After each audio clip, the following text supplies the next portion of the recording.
السلام علیکم ورحمۃ اللہ۔ آج چوتھا صوم مکمل ہوا اور کچھ علاقوں میں تیسرا صوم مکمل ہوا۔ ایک دو باتیں جو سب سے پہلے میں اپنے آپ کو کہہ رہا ہوں اور پھر اپنے بھائیوں کو بھی، کہ اللہ تعالیٰ سے خوب دعائیں مانگیں کہ اللہ تعالیٰ اس مہینے سے خوب فائدہ اٹھانے کی توفیق عطا فرمائے۔ دیکھیے، اس مہینے میں اجر و ثواب جو ہے وہ بہت زیادہ بڑھا دیا جاتا ہے۔ ہر عمل کا جو ثواب ہے وہ 70 گنا بڑھایا جاتا ہے، کم از کم۔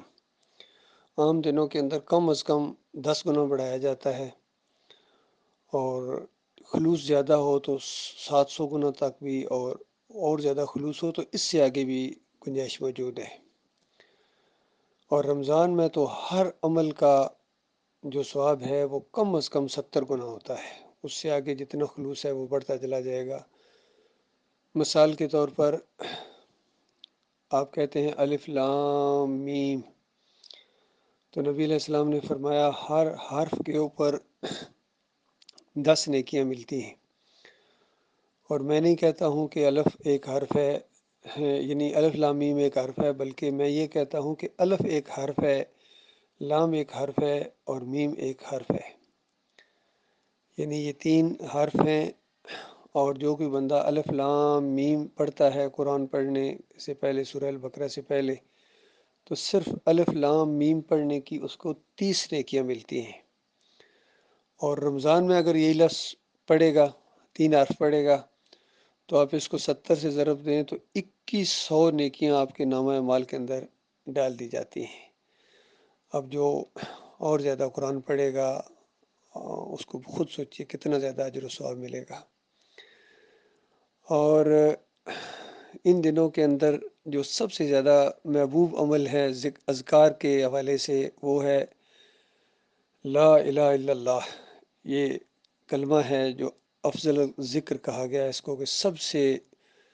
بلند ترین ذکر اللہ تعالیٰ کا لا الہ الا اللہ۔ یعنی جس طرح کرنسی کے نوٹوں میں سب سے بڑا ایک نوٹ ہوتا ہے کسی ملک کا، یہ نیکیوں میں سب سے بڑا یہ کلمہ ہے۔ اور دوسری بات استغفار، اللہ سے توبہ استغفار کرنا، معافی مانگنا پچھلے گناہوں کی، یہ بہت ہی محبوب ترین چیزیں ہیں۔ اور نبی علیہ السلام نے فرمایا جس نے روزے کی حالت میں، یعنی صائم رہ کے بھی، جھوٹ فریب دھوکہ بازیاں، یعنی اس طرح کی تیسری چیزیں دوسروں کو تنگ کرنے کے لیے جو بھی کوئی ایسے الفاظ کستا ہے جس سے اس کو دوسرے کو تکلیف، اس کو خود بھی پتہ ہے کہ یہ جب میں بات کہوں گا دوسرے کو تکلیف ہوگی، پھر بھی اللہ سے نہیں ڈرتا ہے، وہی الفاظ بولتا ہے، گالی گلوچ پر اتر آتا ہے، بدتمیزی پر اتر آتا ہے، اور اس کا بس جواب دے دی، مومن جواب دے اس کا، تو بے لگام ہے، تجھے تو کوئی روکنے والا نہیں ہے، لیکن میری مجبوری یہ ہے، یعنی کہ میں صائم ہوں، میں تمہیں جواب نہیں دے سکتا ہوں، میرے ہاتھ پاؤں گویا بندھے ہوئے ہیں، اب تمہاری باتوں کا جواب اللہ ہی دے گا گویا۔ اور ایک ایک بات کو وہ لکھنے والا ہے، دل کے وسوسوں کو وہ جاننے والا ہے، آنکھوں کی خیانت کو دیکھ لیتا ہے، اور جو کچھ سینوں میں یعنی چھپے ہوئے راز ہوتے ہیں ان کو بھی اللہ تعالیٰ کل قیامت کے دن باہر لے آئے گا۔ اور یہ وقت آنے والا ہے، بہت ہی خوش قسمت ہیں جو مخلص مومن ہیں اور صحیح معنوں میں اس رمضان سے فائدہ اٹھائیں گے، اور بہت ہی بدبخت ہیں، بہت ہی بدبخت لوگ ہیں جو اس مہینے کے اندر بھی اپنی شرارتوں میں لگے ہوئے ہیں، ذرا برابر ان کو اللہ کا ڈر نہیں ہے، حق اور باطل میں تمیز ہی نہیں ہے ان کو، ایمان خالص اور شرک اور کفر میں اور سیاسی پارٹیوں میں ان کو کوئی تمیز ہی نہیں ہے۔ تو ان کا آپ خود سوچیں ان کا کیا فہم و فراست ہے، کیا انہوں نے دین کو سمجھا ہے کہ حق اور باطل کی اس کشمکش کو کبھی سیاسی لڑائی قرار دیتے ہیں، کبھی ایک یعنی فالتو چیز کہ وقت ضائع کر رہے ہو جی،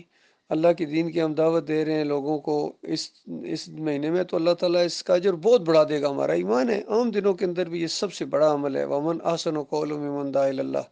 وَعَمِلَ صَالِحًا وَقَالَ إِنَّنِي مِنَ الْمُسْلِمِينَ۔ اس سے اچھی بات کس کی ہے جو اللہ کی طرف بلاتا ہے، اللہ کی طرف بلاتا ہے کہ آؤ اللہ کے فرما بردار بن جاؤ، شرک اور کفر چھوڑ دو، فریبکاروں سے جان چھڑاؤ، طاغوتوں سے جان چھڑاؤ، ایمان کی طرف آؤ، توحید کی طرف آؤ، اللہ کی طرف آؤ۔ تو یہ بلانا یہ سب سے محبوب ترین بات ہے، اللہ کے نزدیک پسندیدہ ترین چیز ہے۔ اور سب سے بری چیز اللہ کے نزدیک یہ ہے کہ کوئی شرک کی دعوت دے، اللہ کے علاوہ کسی اور کو پکاریں، کسی اور کے واسطے وسیلے، کسی اور پر توکل بھروسہ، تعویذ گنڈے، جمہوریت کا نظام، بت پرستی اور گنبد پرستی، مزار پرستی، عرس اور میلے، کسی چیز کی بھی وہ دعوت دیتا ہے، مسلک کی طرف یا فرقے کی طرف دعوت دیتا ہے، تو یہ بدترین دعوت ہے۔ اور اس کے حصے میں یہ کیا ہے، اس رمضان کے اندر بھی چپ نہیں ہوتا ہے، حالانکہ آواز لگائی جاتی ہے کہ خیر کے طالب آگے بڑھ، اور شریر آدمی شر پھیلانے والے رک جا، رک جا، رک جا، تو پھر بھی نہیں رکتا ہے۔ تو بہرحال اپنی اپنی قسمت کی بات ہے، اپنے اپنے نصیب کی بات ہے۔ ہم نے تو اللہ کے بھروسے کے اوپر اس راستے میں قدم ڈال دیا ہے، اور ہمیں اس چیز کی کوئی پرواہ نہیں ہے،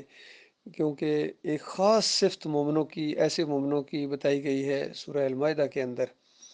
کہ جو دین کے تقاضے پورے نہیں کرتے ہیں، ان کو بتایا گیا کہ اگر تم دین کے تقاضے پورے نہیں کرتے ہو، اللہ کے دین کے لیے جان مال تمہیں لگانا پسند نہیں ہے، بلکہ اپنے کاروبار کے اندر بس مست ہو، اپنے گھر بنانے کے اندر تم لگے رہتے ہو، اپنے بیوی بچوں کے اندر تم گم رہتے ہو، اور رشتہ داروں کے اندر، اور انہی چیزوں کے اندر، سورہ توبہ کے اندر جو ہے 8 ان محبتوں کا ذکر ہے، اور بتایا گیا کہ اگر یہ چیزیں تمہیں زیادہ محبوب ہیں اور باہر نہیں نکلتے ہو، اپنے حجروں کے اندر رہتے ہو، تو پھر انتظار کرو، تھوڑا سا وقت نہیں گزرے گا کہ موت کا فرشتہ جب تمہیں آئے گا، آتے ہی کہے گا کہ بے ایمان منافق کو چلو اپن جہنم کی طرف، جن کا تمہیں دنیا میں ڈراوا دیا جاتے تھے اور تم ان کو سمجھتے تھے یہ ساری سیاسی باتیں ہیں، جی یہ اب سیاسی باتیں ہیں یا اصلی باتیں ہیں، تو یہ ان کے ساتھ ہونے والا ہے۔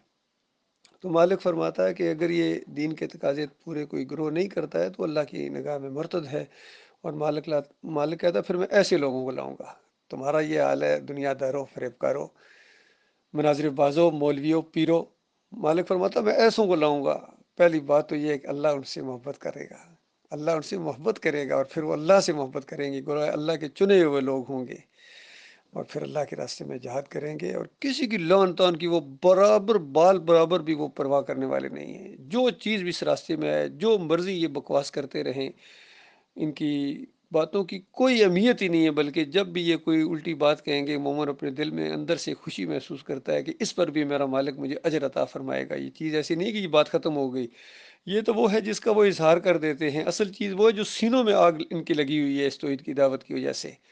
مخالفت کرتے ہیں، اور خاص کر مخلص مومن ان کے اصل ٹارگٹ ہوتے ہیں، ان کی حوصلہ شکنی کرنا چاہتے ہیں، اور یہ بھول جاتے ہیں کہ وہ اپنے مالک اور خالق کے اوپر ایمان لائے ہیں۔ وہ تمہاری حرکتوں سے حوصلہ شکنی نہیں، بلکہ ہمارا تو ایمان اور بڑھتا ہے، ہم اس چیز کے قائل ہیں، یہ تو تیز چلتی ہے تجھے اور اونچا اڑانے کے لیے۔ مومنو، یہ جو مخالفتیں ہیں یہ بالکل جھاگ کی طرح ہیں، یہ بیٹھ جائیں گی، یہ گندگی ہے، یہ علیحدہ ہو جائے گی، اور مخلص مومنوں کو اللہ تعالیٰ بالکل کندن بنا کے، صحیح مجاہد بنا کے اس دنیا والوں کے سامنے لائے گا مالک، ان کی تربیت کرتا ہے مالک اس کشمکش کے اندر۔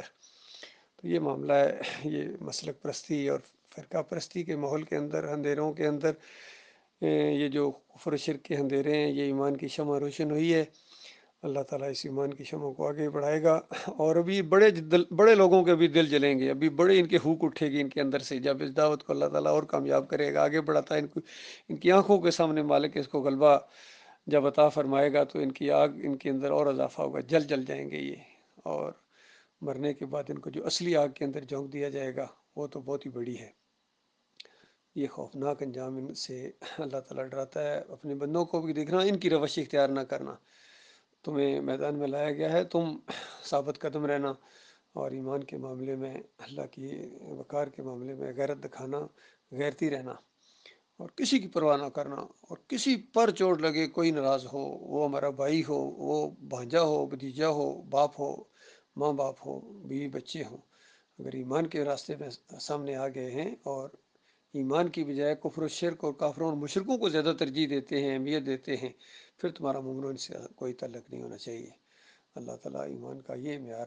جو ہے اس پر پورا اترنے کے اللہ تعالیٰ توفیق عطا فرمائے۔